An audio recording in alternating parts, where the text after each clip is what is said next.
Welcome to The Explainer. Today, we are talking about a new kind of superpower. It's the ability to talk to artificial intelligence and actually get it to do exactly what you want. We're going to do this by diving into the Prompt Engineer's Field Guide. It's this fantastic breakdown of how pretty much anyone, whether you're a student, a creator, an artist, you name it, can learn how to really command generative AI. So, this isn't just about using a cool new tool. It's about mastering it. All right, let's get right into it. First things first, what are we even talking about here? What in the world is prompt engineering? Really, it all comes down to being super clear and precise. The guide has this great analogy. It's like learning the secret combo moves in a video game. Sure, you can just button mash and get a result, but when you learn the right sequence, that's when you unleash something truly epic. A great prompt is that secret combo. And I absolutely love this way of thinking about it. Imagine the AI as a genie. If you vaguely wish for food, well, you might just end up with a sad little turnip. But if you wish for a large, hot pepperoni pizza with extra mozzarella cheese, you get exactly what you were hoping for. Crystal clear wishes, crystal clear results. And here is a perfect example of that in action. Write a story. I mean, that's the ultimate vague wish, right? But look at the good prompt. It specifies the length, 200 words, the tone, funny, a character with a name, Lily, and this really quirky, cool detail about a tiny robot dragon. It gives the AI a perfect roadmap to follow.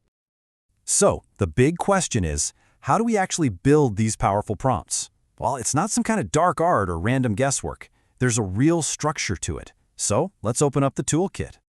The field guide uses this brilliant engine analogy. See, a powerful prompt isn't just one thing. It's made up of a bunch of different, crucial parts all working together. And once you know what those parts are, you can pretty much build anything you can imagine.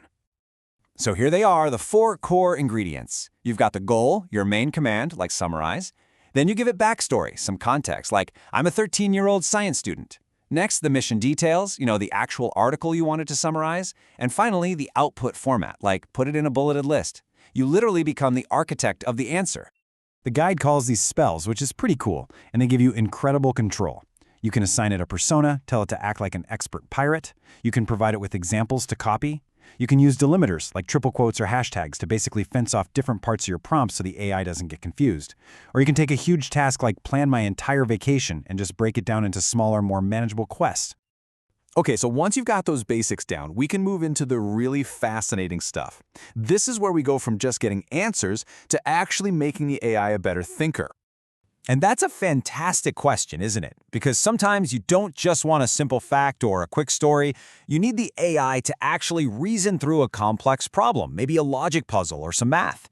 This is where we shift gears from just giving commands to actively improving the AI's entire reasoning process. Honestly, the best way to think about chain of thought prompting is to remember your old math teacher saying, "Show me your work." That's exactly what this is. When you force the AI to explain its thinking step by step, it dramatically reduces the chance that it'll make a silly mistake on its way to the final answer. And what is just so amazing about this is how simple it is to turn on. You don't need some complex code or command. You just add a little magic phrase like, "Let's think step by step," to your prompt. That's it. That's enough to make the AI slow down, reason, and show you its work. So when the AI shows its work, you can actually follow its chain of logic. Just like you see here. You can see how it got from point A to B to C. And that means you're not just blindly trusting an answer anymore. You're actually verifying the process. For getting accurate results, that is a total game changer. All right, the other pro-level skill the guide talks about is iteration. Look, nobody writes the perfect prompt on the very first try. The secret is to see a weird or unhelpful response not as a failure, but as data. It's a clue that's telling you exactly how to tweak your prompt to get it right the next time around. Okay, so you've got the tools, you've got the spells, you've even got the advanced techniques. But with all this power comes a whole lot of responsibility. And the field guide frames this final, crucial section as taking the guardian's oath. And this really signals that final step in your journey. It's not just about getting cool results anymore. It's about understanding the serious, practical duties of a prompt engineer. This is what separates a true master of the craft from just a casual or even a reckless user. Now, if you take only one thing away from this whole explainer, let it be this. This is the single most important lesson. AI models can hallucinate. That's the term for when they just make stuff up that sounds completely plausible.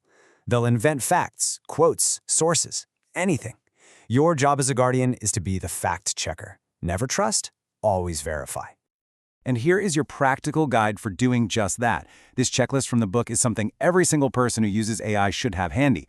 Before you use any output, just quickly ask yourself, is this correct? Is it fair and unbiased? Did I accidentally share any private info? And hey, is this really my own work? So the guide ends on this really powerful note. These skills, prompt engineering, they're more than just a neat party trick. They're a new kind of literacy that's going to help build the future. The tools are right there, in your hands. So the only question left is, what are you going to create?